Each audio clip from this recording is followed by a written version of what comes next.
Hi, Hastelden here. Cyberpunk 2077. All of the hype. Game of the year already from plenty of people who haven't touched the thing. But my worry is, what if it's not breathtaking?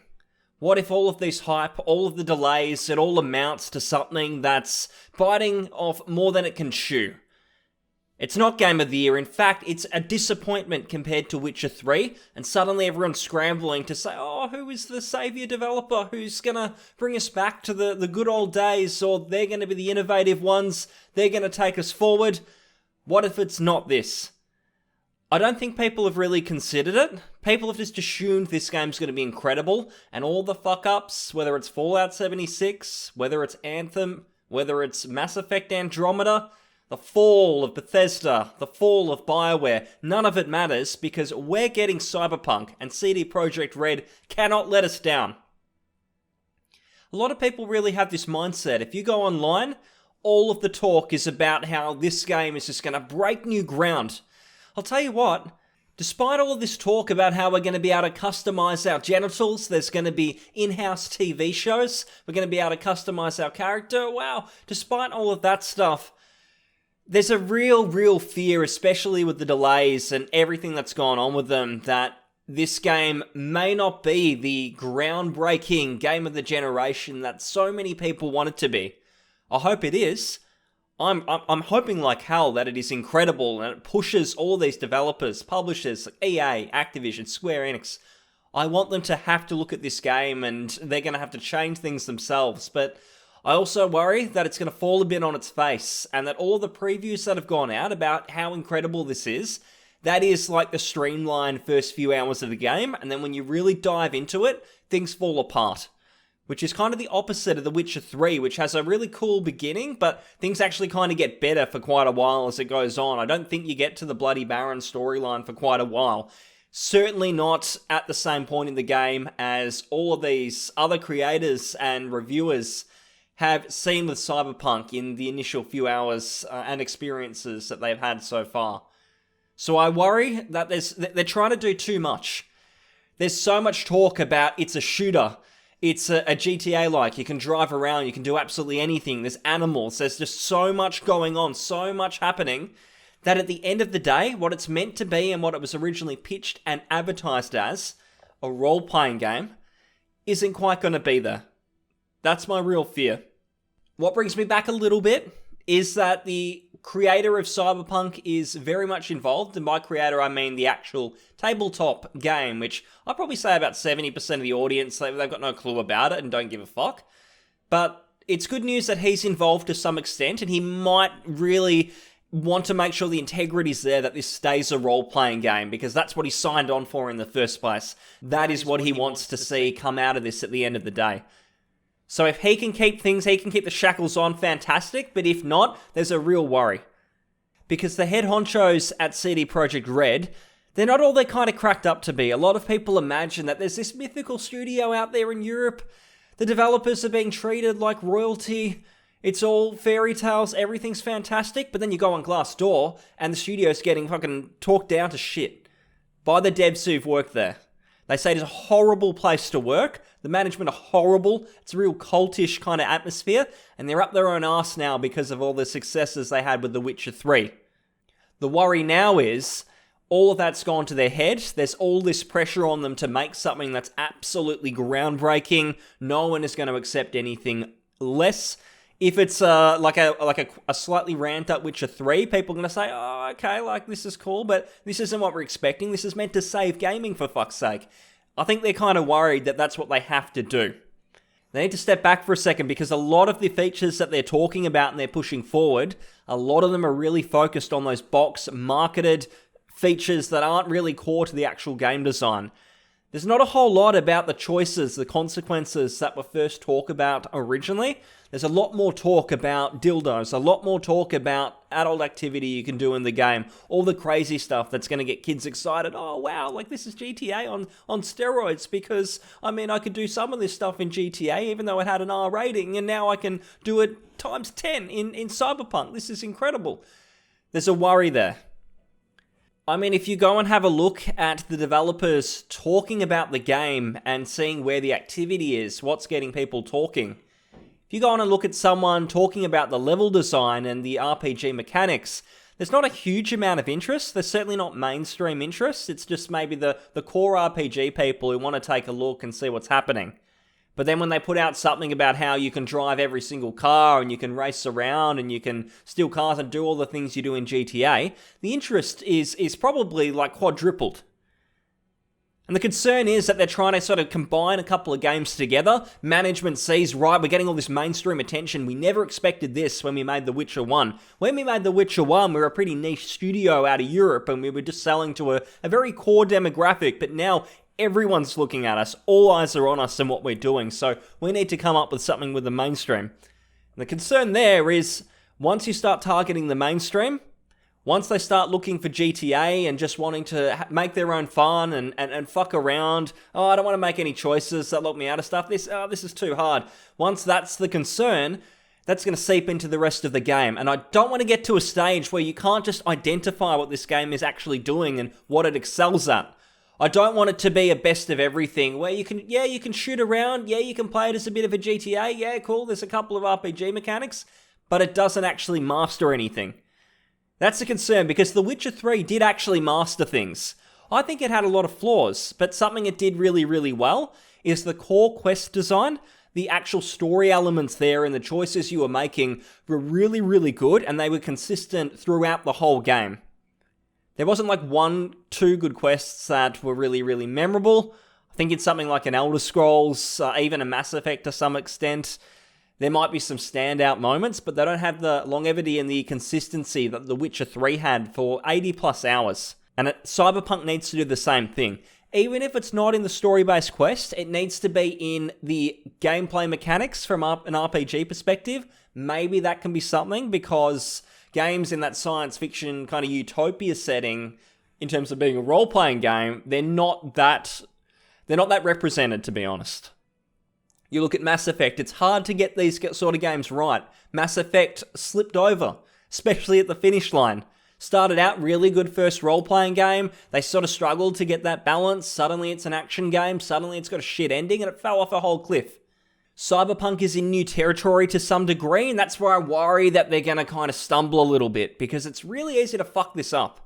There's a reason that most people fall back and do sword and sorcery type games. I mean, they would have done The Witcher for a reason, because originally doing The Witcher 1 and just starting with that series as their first real proper game development, it's probably going to be a lot easier to work with swords and shields rather than working with guns, worrying about all the problems that the latest Fallout games have had, like New Vegas, Fallout 3, with getting the balance between RPG and shooting mechanics right.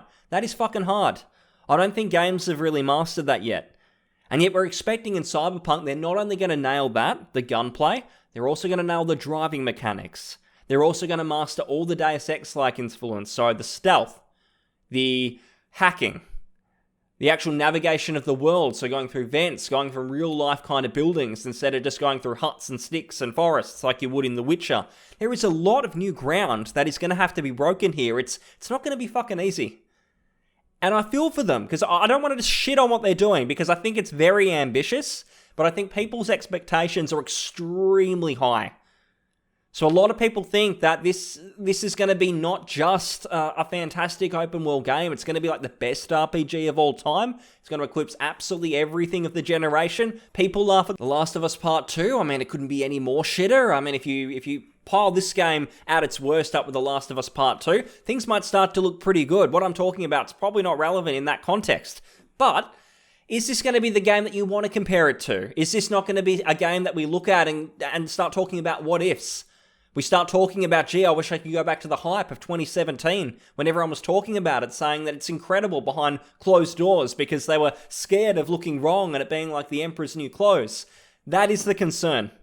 And it's going to have a major effect on the industry because so many people are looking to this game, and if it comes out and it's the best possible thing ever, it is going to shake the industry.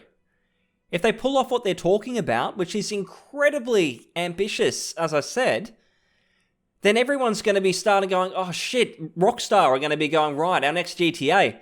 We didn't plan to do all of this extra gameplay stuff. You play GTA, in my opinion, the gameplay is pretty dog shit. Same with Red Dead. I don't think Rockstar have ever really nailed the gameplay aspect. It's got great driving mechanics, especially 5, I would say. It's got a lot of great kind of world building. There's a lot of great things that you can do. It feels like a really cool kind of action movie. But it doesn't have the depth that this game's promising to have. All these mechanics, character customization, stories with branching pathways and consequences, that is a lot of extra stuff to add on in probably a game that's, at the end of the day, no matter how long this game's taken to actually make, it's still taken a lot less than it takes to make a GTA game. And this is meant to be more ambitious in terms of the world and the scope, plus all the RPG stuff on top of it. I don't know, man. That's a fucking lot to do. And the more I think about it, the more I think people might be setting themselves up to be a little bit disappointed, I would think. I'm sure it's going to have good moments. There's no way that we're going to play through it and it's going to be junk. I don't think it's going to ever go that far. But to be disappointed, I don't think it's hard, because there's expectations. With every delay, people are waiting longer and they're thinking more and more about, right, like, what am I going to be able to do? All these games I'm playing, Assassin's Creed, this is nothing compared to what we're going to get from Cyberpunk at the end of the year. Oh, man, you just wait. But if it comes out, and that's not the case, if it comes out and it is a flop, if people say, right, I thought this studio was going to be like the next big thing, but it turns out they've made one great game and they've made a middling game. What happens then? Suddenly, studios like Ubisoft can stand up and say, look at Valhalla. That's the golden standard of role-playing in an RPG. That'd be a really, really sad day. I really don't want to see it. And I think it's unfair on CD Projekt Red that they're being held to this standard, because it's not their fault. It's not their fault that every other studio wants to essentially do a lot of bullshit and focus on short-term gains for long-term damage to the industry. Because that is what's going on.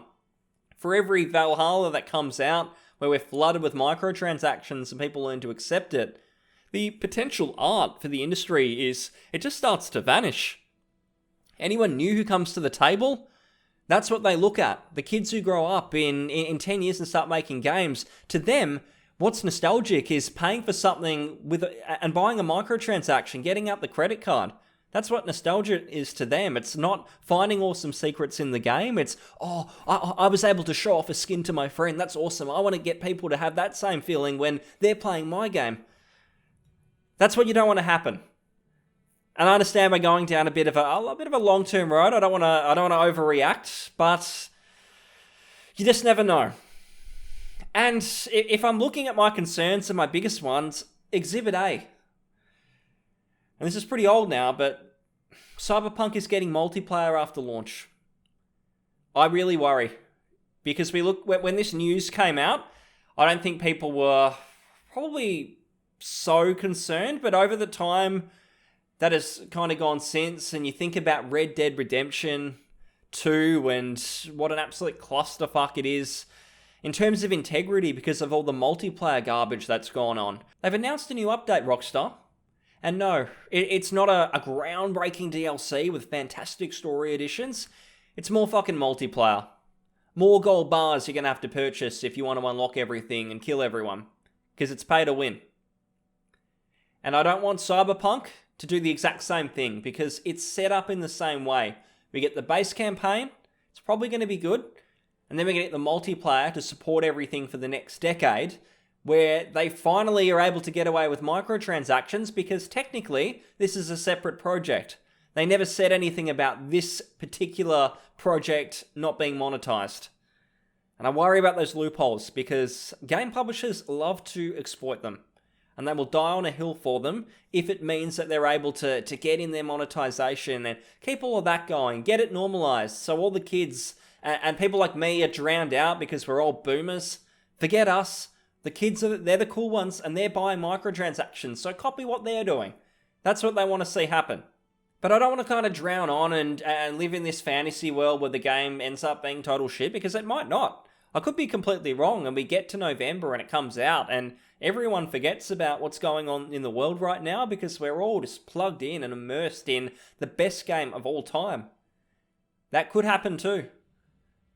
We could switch it on, we could make our characters and go through it, and they pull the whole thing off.